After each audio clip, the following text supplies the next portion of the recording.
नमस्कार दोस्तों। तो आज के सेशन में हम एनसीईआरटी देखेंगे, जो कि लगातार सेशन हमारा चल ही रहा है। बीएड फर्स्ट ईयर का जो कि दूसरा पेपर है, सेकंड पेपर, समकालीन भारत में शिक्षा। ठीक है, एजुकेशन इन कंटेम्प्रेरी इंडिया को समझने का प्रयास करेंगे। इसमें जो है ये दूसरे यूनिट के अंतर्गत आता है। ठीक है, इससे पहले हमने टॉपिक जो है कंप्लीट कराया है। एनसीईआरटी का जो फुल फॉर्म होता है वो क्या होता है?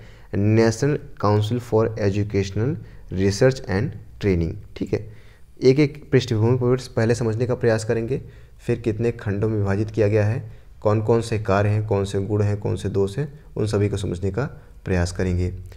इस परिषद की स्थापना केंद्रीय सरकार ने 1 अप्रैल 1961 को पूर्व स्थापित बेसिक शिक्षा राष्ट्रीय संस्थान, माध्यमिक शिक्षा प्रसार कार्यक्रम, निर्देशालय शिक्षक एवं व्यावसायिक ब्यूरो, श्रव्य दृश्य साधन, राष्ट्रीय संस्थान एवं पाठ्यपुस्तक ब्यूरो को मिलाकर उनके स्थान पर की थी।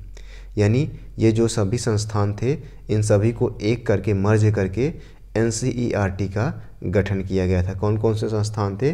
वो थे पूर्व स्थापित बेसिक शिक्षा राष्ट्रीय संस्थान, माध्यमिक शिक्षा प्रसार कार्यक्रम, निर्देशालय शिक्षक एवं व्यावसायिक ब्यूरो, श्रव्य दृश्य साधन, राष्ट्रीय संस्थान एवं पाठ्यपुस्तक ब्यूरो को मिलाकर उनके स्थान पर की गई थी। और इसे स्कूली शिक्षा अर्थात पूर्व प्राथमिक से उच्च माध्यमिक के प्रसार एवं उन्नयन का कार्यभार सौंपा गया। इसे संक्षेप में एनसीईआरटी कहते हैं। इसका कार्यालय श्री अरविंद मार्ग, नई दिल्ली में स्थित है। इस बात को ध्यान रखिएगा कि एनसीईआरटी का जो कार्यालय है वो अरविंद मार्ग, नई दिल्ली में स्थित है। वर्तमान में इसके 17 कार्यालय हैं, जिनके मुख्य अधिकारियों को क्षेत्रीय सलाहकार कहते हैं।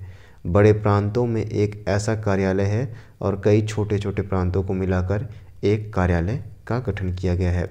बात करते हैं यहाँ पे 3 इसके जो है ब्रांचेज हैं, जिसको समझने का प्रयास करेंगे।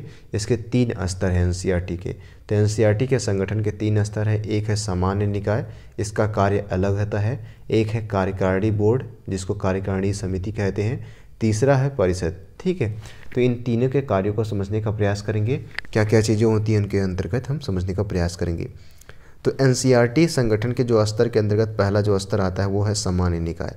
इसका जो अध्यक्ष होते हैं वो जो होते हैं एमएचआरडी मिनिस्टर होते हैं, अर्थात ministry of human resource development. जो इसके अध्यक्ष होते हैं वो मानव संसाधन विकास मंत्री होते हैं। ठीक है, दूसरी चीज़, सदस्य कौन कौन से होते हैं सामान्य निकाय के? तो सभी राज्यों के शिक्षा मंत्री जो होते हैं वो सामान्य निकाय के सदस्य होते हैं। साथ ही साथ में यूजीसी अर्थात यूनियन ग्रांट कमीशन के मुख्य कुछ सदस्य केंद्रीय सरकार द्वारा, यूनिवर्सिटी ग्रांट कमीशन मुख्य कुछ सदस्य केंद्रीय सरकार द्वारा मनोनीत भी किए जाते हैं। ठीक है, अब देखते हैं कार्यकारिणी समिति के बारे में। तो कार्यकारिणी समिति के जो अध्यक्ष होते हैं वो मानव संसाधन विकास मंत्री ही होते हैं, दोनों के। ठीक है, सामान्य निकाय के भी और कार्यकारिणी समिति के भी। उपाध्यक्ष कौन होते हैं? उपाध्यक्ष होते हैं केंद्रीय सरकार के शिक्षा राज्य मंत्री। ठीक है, केंद्रीय सरकार के शिक्षा राज्य मंत्री, जबकि सामान्य निकाय के सभी राज्यों के शिक्षा मंत्री होते हैं। जबकि उपाध्यक्ष इसमें कार्यकारिणी कौन होते हैं? इसमें केंद्रीय सरकार के शिक्षा राज्य मंत्री। सदस्य कौन होते हैं? तो केंद्रीय शिक्षा सचिव और यूजीसी के चेयरमैन, राष्ट्रीय शैक्षिक अनुसंधान परिषद के निर्देशक और मनोनीत सदस्य में 4 शिक्षक प्रतिनिधि और 2 शिक्षाविद भी शामिल होते हैं। ठीक है, परिषद में निर्देशक के तौर पर इसे देखा गया है। एक एक चीज़ें समझने का प्रयास करेंगे। सामान्य निकाय की बात करते हैं। तो सामान्य निकाय में इसके अध्यक्ष जो होते हैं वो केंद्रीय मानव संसाधन विकास मंत्री होते हैं, हमने देखा भी था। सदस्यों में सभी राज्यों के शिक्षा मंत्री और विश्वविद्यालय अनुदान आयोग के मुख्य हैं। इसके अतिरिक्त कुछ सदस्य केंद्रीय सरकार द्वारा मनोनीत भी किए जाते हैं सामान्य निकाय के अंतर्गत। वहीं बात किया जाए कार्यकारिणी समिति की, तो इसके अध्यक्ष केंद्रीय मानव संसाधन विकास मंत्री होते हैं और उपाध्यक्ष केंद्रीय शिक्षा राज्य मंत्री होते हैं, जिसको हमने देखने का प्रयास भी किया था। सदस्यों में केंद्रीय शिक्षा सचिव, विश्वविद्यालय अनुदान आयोग के चेयरमैन और राष्ट्रीय शैक्षिक अनुसंधान अर्थात एनसीईआरटी के निर्देशक मुख्य हैं। मनोनीत सदस्यों में 4 शिक्षक प्रतिनिधि और 2 शिक्षाविद भी शामिल होते हैं। परिषद की बात किया जाए तो इसके सर्वोच्च अधिकारी को निर्देशक कहते हैं। इसकी नियुक्ति केंद्रीय सरकार द्वारा किया जाता है। इसका कार्यकाल 5 वर्ष का होता है और परिषद के विभिन्न कार्य का संपादन करने के लिए एकेडमी और इसकी सहायता के लिए कार्यालय स्टाफ का भी गठन किया गया है। ठीक है, तो परिषद के जो मुख्य हैं उनको क्या कहा जाता है, उन्हें निर्देशक कहा जाता है, और जिसकी नियुक्ति किसके द्वारा होती है, केंद्रीय सरकार के द्वारा किया जाता है। अब बात करते हैं एनसीईआरटी के क्या क्या उद्देश्य हैं, उद्देश्यों को समझने का प्रयास करते हैं। तो इस संस्थान का मुख्य उद्देश्य स्कूली शिक्षा एवं संस्कृति मंत्रालय की नीतियों तथा प्रमुख कार्यक्रमों को कार्यान्वयन में परामर्श एवं सहायता देना है। ठीक है, तो मुख्य उद्देश्य क्या है, इसका मुख्य उद्देश्य है कि जो स्कूली शिक्षा एवं संस्कृति मंत्रालय की जो नीतियां हैं तथा जो प्रमुख कार्यक्रम को कार्यान्वयन कराने में जो परामर्श देना है वो इसका कार्य है। ठीक है, तो किसको परामर्श देता है, स्कूली शिक्षा एवं संस्कृति मंत्रालय की नीतियों को तथा प्रमुख कार्यक्रमों को कार्यान्वयन करने के लिए परामर्श देता है। बात करते हैं परिषद के क्रियाकलाप क्या क्या हैं। तो परिषद के बहुमुखी क्रियाकलापों में प्रमुख एवं उल्लेखनीय क्रियाकलाप केंद्रीय माध्यमिक शिक्षा बोर्ड के संबंध से माध्यमिक स्कूलों के पाठ्यक्रम व पाठ्यपुस्तकों में संशोधन करना है। यह परिषद इस हेतु राज्यों के शिक्षा विभागों तथा विश्वविद्यालयों के शिक्षा विभाग में सहयोग देती है। यह परिषद राष्ट्रीय एवं अंतर्राष्ट्रीय संस्थाओं से संपर्क करना इस परिषद का मुख्य कार्य होता है। परिषद के प्रमुख विभाग की बात किया जाए तो परिषद के प्रमुख विभाग कौन से, परिषद ने अपने कार्य संचालन को सुचारू रूप से देने के लिए निम्न विभागों का गठन किया है। मान लीजिए कि देखिए जो ये एनसीईआरटी है, राष्ट्रीय शिक्षा नीति जो है, माफ़ कीजिएगा, राष्ट्रीय अनुसंधान जो है, तो राष्ट्रीय शैक्षिक अनुसंधान परिषद ने अपने कार्य संचालन को सुचारू रूप से देने के लिए निम्न विभागों का गठन किया है। तो उनके विभिन्न कार्य होते हैं, जैसे कि पाठ्यक्रमों को तैयार करना, किस प्रकार से शिक्षा नीति लागू किया जाए, तमाम प्रकार के कार्य होते हैं। तो तमाम प्रकार के जो है विभागों को भी बांटा गया है, तमाम प्रकार के, जैसे एक पुस्तकालय विभाग हो गया, ठीक है, एक प्रकाशन विभाग है, एक सर्वेक्षण विभाग है, एक श्रव्य दृश्य विभाग है, एक परीक्षा एवं मूल्यांकन विभाग है, दूसरा क्या है, पाठ्यक्रम विभाग है, एक प्राथमिक विभाग है, एक प्रशिक्षण विभाग है। तो ये तमाम प्रकार के विभागों में बांटा गया है। मानविकी एवं सामाजिक विज्ञान विभाग, शिक्षा मनोविज्ञान विभाग, ये तमाम प्रकार के विभाग हैं। अब एनसीईआरटी के मुख्य कार्यों को देखा जाए तो यह परिषद उच्च विभागों के सहयोग से कार्यों का संचालन करती है। जो एनसीईआरटी है, ठीक है, यह परिषद जो है वो उच्च विभागों के सहयोग से अपने कार्यों का संचालन करती है। जैसे पहला कार्य क्या है कि शिक्षा का सर्वेक्षण करना। परिषद का मुख्य कार्य देश की शिक्षा का व्यापक स्तर पर सर्वेक्षण करके उनकी समस्याओं का निराकरण करना है। अर्थात सर्वेक्षण तैयार करना है कि शिक्षा व्यवस्था में, वर्तमान शिक्षा व्यवस्था में क्या सुधार किया जाना चाहिए, कैसे शिक्षा व्यवस्था हमारे यहाँ लागू की गई है। अगला है शिक्षा मंत्रालयों की नीतियों को लागू करना। भारत सरकार के शिक्षा मंत्रालयों द्वारा जो जारी निर्देश का मूल्यांकन सुनिश्चित करना और इस परिषद का प्रमुख कार्य है। ठीक है, क्या बताया गया है कि जो एनसीईआरटी है वो भारत सरकार के शिक्षा मंत्रालय द्वारा जो निर्देश जारी किए जाते हैं उनका सुनिश्चित मूल्यांकन करती है और उनको लागू करने का कार्य भी यही करती है। तीसरा कार्य क्या है, पाठ्यक्रमों में संशोधन करना। केंद्रीय माध्यमिक शिक्षा बोर्ड के सहयोग से पाठ्यक्रमों एवं पाठ्यपुस्तकों में आवश्यक संशोधन करना इस परिषद का प्रमुख कार्यों में से एक है। अगला कार्य क्या है कि अनुसंधान कार्य को प्रोत्साहित करना। देश के शैक्षिक क्षेत्र में होने वाले अनुसंधान कार्यक्रमों के लिए आवश्यक सामग्री उपलब्ध कराना। क्या बताया गया है कि अनुसंधान कार्य को प्रोत्साहित करना। तो देश के शैक्षिक क्षेत्र में होने वाले अनुसंधान कार्यक्रमों के लिए आवश्यक सामग्री उपलब्ध कराना तथा कार्यक्रमों को प्रोत्साहन देना भी इस परिषद का जो है मुख्य कार्य के अंतर्गत आता है। अगला कार्य क्या है कि शैक्षिक सेवाओं को संगठित करना। इस परिषद का कार्य देश में प्रसारित शैक्षिक सेवाओं को संगठित करना है। ठीक है, साथ ही साथ में अंशकालीन प्रशिक्षण की रूपरेखा तैयार करना। तो विभिन्न विद्यालयों में संचालित होने वाले अंशकालीन तथा सेवाकालीन प्रशिक्षणों की रूपरेखा तैयार करना भी इसके महत्वपूर्ण कार्यों के अंतर्गत आता है। अगला कार्य है नवीन विधियों को लागू करना। इस परिषद का कार्य शिक्षा के संबंध में नवीन प्रविधियों तथा विधियों का विद्यालय स्तर पर लागू करना भी है। जो नवीन विधियाँ आती हैं उनको लागू करना भी विद्यालय स्तर पर इसका प्रमुख कार्य के अंतर्गत रखा गया है। अगला जो कार्य है समस्त शैक्षिक सूचना एकत्र करना। समस्त विश्वविद्यालय से प्राप्त जो सूचना को एकत्रित करके उनके वितरण के लिए एक सूचना केंद्र के रूप में कार्य करना। मान लीजिए कोई सर्वे चल रहा है तो विश्वविद्यालय से जो भी इंफॉर्मेशन आएगी उसको कलेक्शन करके जो है वो किसी एक विभाग को ये भेज देगा। ठीक है, तो समस्त शैक्षिक सूचनाओं को एकत्रित करने का इसका एक प्रमुख कार्य के अंतर्गत बताया गया है।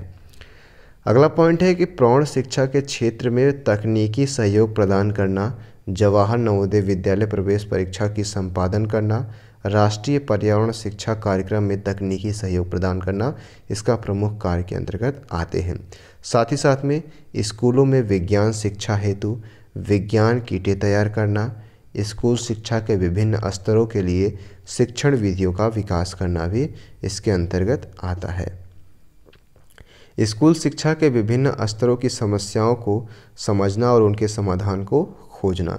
जो स्कूल शिक्षा के विभिन्न स्तर हैं उनमें कौन कौन सी समस्याएं हैं उनको समझना और उनके समाधान को खोजना। अगला कार्य है कि स्कूल शिक्षा और शिक्षक शिक्षा के क्षेत्र में NCERT का योगदान क्या है, आइए देख लेते हैं। देखिए, सभी राज्यों में NCERT स्कूली शिक्षा, स्कूली शिक्षकों के प्रशिक्षण और प्रौढ़ शिक्षा के क्षेत्र में बड़ी अहम भूमिका निभा रही है।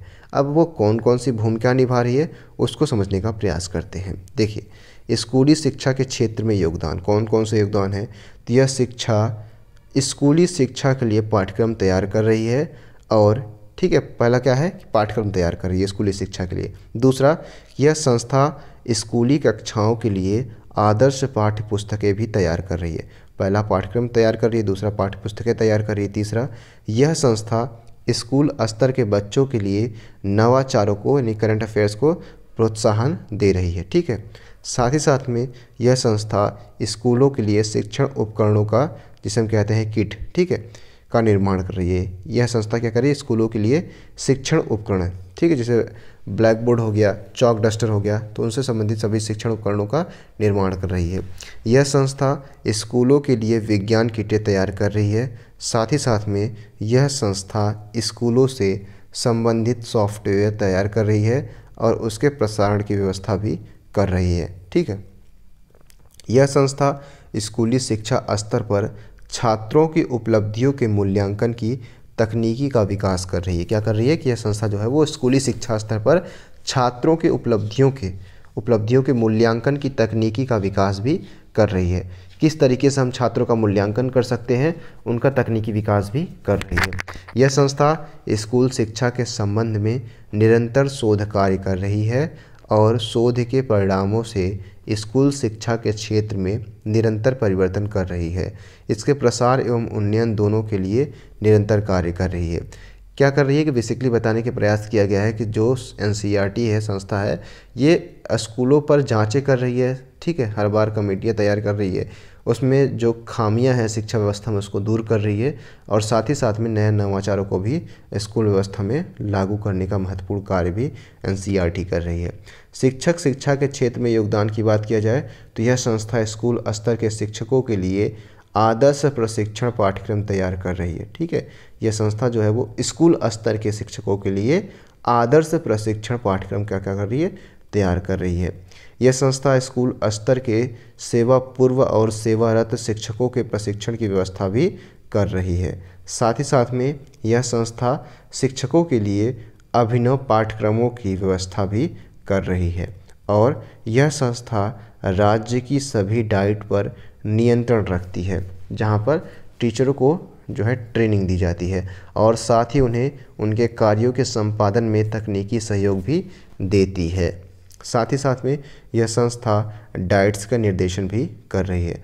NCERT के क्षेत्रीय संसाधन की बात किया जाए तो राष्ट्रीय शैक्षिक अनुसंधान एवं प्रशिक्षण परिषद की 6 घटक इकाइयां हैं। देश में 4 क्षेत्रों में 4 शिक्षा महाविद्यालयों की स्थापना की गई है। जैसे एक है क्षेत्रीय शिक्षा महाविद्यालय भोपाल, यह पश्चिमी शिक्षा के साथ है। ठीक है, दूसरा है क्षेत्रीय शिक्षा महाविद्यालय अजमेर, यह है महाविद्यालय उत्तरी क्षेत्र के राज्यों दिल्ली, राजस्थान, उत्तर प्रदेश, हरियाणा, पंजाब, हिमाचल प्रदेश, जम्मू कश्मीर के लिए है। ठीक है। अगला है क्षेत्रीय शिक्षा महाविद्यालय मैसूर, यह महाविद्यालय दक्षिण क्षेत्र के लिए है जिसका संबंध जो है वो आंध्र प्रदेश, केरल, तमिलनाडु, कर्नाटक के साथ है। अगला जो है वो है क्षेत्रीय शिक्षा महाविद्यालय भुवनेश्वर, यह महाविद्यालय पूर्वी क्षेत्र से जुड़े राज्यों बिहार, पश्चिम बंगाल, उड़ीसा, असम, त्रिपुरा व मणिपुर आदि की आवश्यकताओं को पूरा करता है। साथ ही साथ में ये चारों महाविद्यालय कैंपस महाविद्यालय थे, इनके साथ बहुउद्देशीय प्रदर्शन विद्यालय शामिल है। इन विद्यालयों का लाभ यह है कि ये महाविद्यालय अपनी नवीन शिक्षण विधियाँ विकसित करते हैं और इन महाविद्यालयों में उनका प्रयोग कर उनकी उपयोगिता का प्रशिक्षण भी करते हैं। प्रत्येक महाविद्यालय आवासीय महाविद्यालय हैं और इन महाविद्यालयों में मुख्यतः निम्नलिखित प्रकार के कोर्स भी करवाए जाने का प्रावधान किया गया है। पहला क्या है कि 4 वर्षीय एकीकृत बीएड कोर्स यहाँ पे चलता है इन चारों महाविद्यालयों में। ठीक है। तकनीकी, वाणिज्य व कृषि में 4 वर्षीय एकीकृत कोर्स भी कराए जाते हैं। साथ ही साथ में औद्योगिक क्राफ्ट में 2 वर्षीय बीएड का कोर्स भी कराया जाता है और वाणिज्य में 1 वर्षीय बीएड का कोर्स भी कराया जाता है। कृषि में 1 वर्षीय बीएड कोर्स भी, इसका प्रावधान केवल 2 क्षेत्रीय महाविद्यालयों में ही है, कराया जाता है। ललित कला में 1 वर्षीय बीएड कोर्स भी कराया जाता है। 1 वर्षीय बीएड कोर्स की भी प्रावधान यहाँ पे किया गया है। मान्यता प्राप्त विद्यालयों में कार्यरत अध्यापकों के लिए ग्रीष्मकालीन विद्यालय कार्यक्रम पत्राचार की कोर्स भी कराए जाते हैं। निष्कर्षतः रूप में कहा जा सकता है कि राज्य शैक्षिक अनुसंधान एवं प्रशिक्षण परिषद राज्य विशेष की स्कूली शिक्षा के लिए राज्य विशेष की परिस्थितियों एवं आवश्यकता अनुकूल स्वरूप निर्धारण एवं उनसे निरंतर विकास करने के लिए उत्तरदायी है। यह कहा जा सकता है कि राज्य की शिक्षा व्यवस्था में जो एनसीईआरटी की भूमिका है वो अति महत्वपूर्ण है। ठीक है। इस तरीके से समझ सकते हैं। अगर आपको वीडियो समझ में नहीं आया हो तो एक बार आप इसको रिवाइज कर लीजिएगा तो आपको वीडियो समझ में आ जाएगा। ठीक है। टॉपिक वाइज यहाँ पे पॉइंट वाइज लिखवाया गया है। ठीक है। पहले हमने पृष्ठभूमि देखी है, इसके बाद हमने 3 इसके जो है चरणों को, स्तरों को समझने का प्रयास किया है जिसमें सामान्य निकाय, कार्यकारिणी समिति और परिषद थी। ठीक है। एक एक हमने समझने का प्रयास किया। सामान्य निकाय क्या होता है, कार्यकारिणी समिति क्या होती है और परिषद के बारे में हमने पढ़ा। उद्देश्य के अंतर्गत हमने देखा, क्रियाकलाप देखा, कौन कौन सी क्रियाकलापें हैं, विभाग देखा हमने कौन कौन से विभाग हैं। ठीक है। मुख्य कार्यों के अंतर्गत शिक्षा का सर्वेक्षण करना, शिक्षा मंत्रालय की नीतियों को लागू करना, पाठ्यक्रमों में संशोधन करना, अनुसंधान कार्य को प्रोत्साहित करना, साथ ही साथ में शैक्षिक सेवाओं को संगठित करना, अंशकालीन प्रशिक्षण की रूपरेखा तैयार करना, नवीन विधियों को लागू करना, समस्त शैक्षिक सूचना एकत्र करना जैसे विषयों को हमने देखा। साथ ही साथ में स्कूल शिक्षा और शिक्षक शिक्षा के क्षेत्र में एनसीईआरटी का योगदान को समझते हुए हमने स्कूली शिक्षा के क्षेत्र में योगदान को समझने का प्रयास किया। ठीक है।